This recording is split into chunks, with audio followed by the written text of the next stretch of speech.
What if the real danger to civilization isn't evil, but something far subtler and more pervasive: stupidity? Not mere ignorance or lack of intelligence, but a systemic surrender of independent thought. This is the unsettling idea proposed by German pastor and theologian Dietrich Bonhoeffer, who saw firsthand how even the most educated and moral individuals could become instruments of destruction when they stopped thinking critically. From the rise of Nazi Germany to today's digital age, Bonhoeffer's warning rings truer than ever. Stupidity, in its functional form, is not a personal failing but a social and psychological phenomenon, one that thrives under stress, conformity, and unchecked power. The roots of functional stupidity. Bonhoeffer's concept emerged from the ashes of Nazi Germany, where he watched professors, clergy, and everyday citizens justify atrocities under the guise of loyalty and righteousness. He realized something deeply disturbing: stupidity was not limited to the uneducated or intellectually weak. It often flourished among the intelligent. Writing from prison before his execution for resisting Hitler, Bonhoeffer declared, "Against stupidity, we are defenseless." Unlike evil, which provokes resistance and eventually collapses under its own weight, stupidity cloaks itself in moral certainty. It thinks it's doing good. That's what makes it immune to argument, reason, and even self-awareness. Stanley Milgram's 1961 obedience experiments at Yale provide a haunting empirical mirror. When ordered by an authority figure, 65% of ordinary participants delivered what they believed were dangerous electric shocks to others. These weren't sadists, they were average people who momentarily suspended their moral judgment. Just like the Germans Bonhoeffer described, they ceased to think independently. Why we stop thinking. Modern psychology reveals that our brains are predisposed to cognitive shortcuts. Under stress or information overload, we gravitate towards simple, familiar, emotionally satisfying narratives.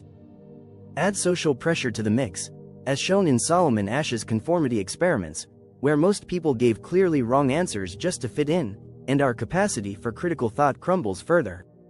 In today's world, these vulnerabilities are no longer exploited by authoritarian states alone. Algorithms do the job faster and more efficiently. Social media platforms and news outlets profit from our emotional reactivity. Outrage spreads quicker than nuance. Falsehoods travel 6 times faster than truths. The architecture of the digital world is designed to reward intellectual surrender. The systemic incentives to stop thinking. Bonhoeffer's brilliance lies in identifying that stupidity is not just psychological, but structural. Our economic systems reward those who follow, not those who question. When people are burdened by debt, job insecurity, or lack of access to healthcare, they don't have the mental bandwidth to evaluate complex truths. In such conditions, surrendering to groupthink becomes a rational choice, a survival tactic. This is what economists call rational ignorance. It's more efficient to remain uninformed than to spend the effort understanding complex issues. The danger, as Bonhoeffer saw, is that when this becomes the norm, entire societies can slide into catastrophic decisions without realizing they've stopped thinking. The digital age, weaponizing our minds. Bonhoeffer could not have imagined today's algorithmic landscape, but his insights are uncannily prescient. We are no longer facing propaganda from newspapers and radios. We are facing AI systems designed to manipulate our cognitive blind spots with precision. Every click, pause, and emotional reaction becomes data, optimized to deepen our intellectual echo chambers. We saw the consequences during the COVID-19 pandemic. Doctors, engineers, and other highly educated individuals, people capable of complex reasoning, began sharing misinformation and conspiracy theories. These weren't failures of intelligence. They were symptoms of stress, conformity, and algorithmic reinforcement. Breaking the cycle. Thinking as resistance, so how do we fight back? Bonhoeffer called it costly grace, the courage to think for oneself even when it's uncomfortable, unpopular, or dangerous. Today, this resistance requires both individual practice and systemic reform. At an individual level, practice intellectual friction. Deliberately engage with viewpoints you disagree with. Embrace productive ignorance. Ask yourself what evidence could change your mind. Slow down sharing. Verify information before amplifying it.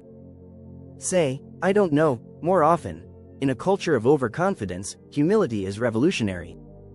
At a societal level, promote media literacy to help people evaluate evidence. Regulate social media algorithms that feed us emotional and biased content. Support economic policies that reduce stress and allow citizens to think freely. The final challenge: who stands fast? Bonhoeffer's legacy is not just a philosophical warning but a moral challenge. Who stands fast, he asked, when the crowd conforms, when truth is painful, and when silence is rewarded? The answer is not found in intelligence or education, but in discipline, the daily choice to remain curious, open, and self-critical. Functional stupidity whispers that we already know enough. But real wisdom begins with the courage to question ourselves. The defense of human dignity, Bonhoeffer believed, begins in the mind. In a world profiting from our mental surrender, choosing to think is the most radical act of all.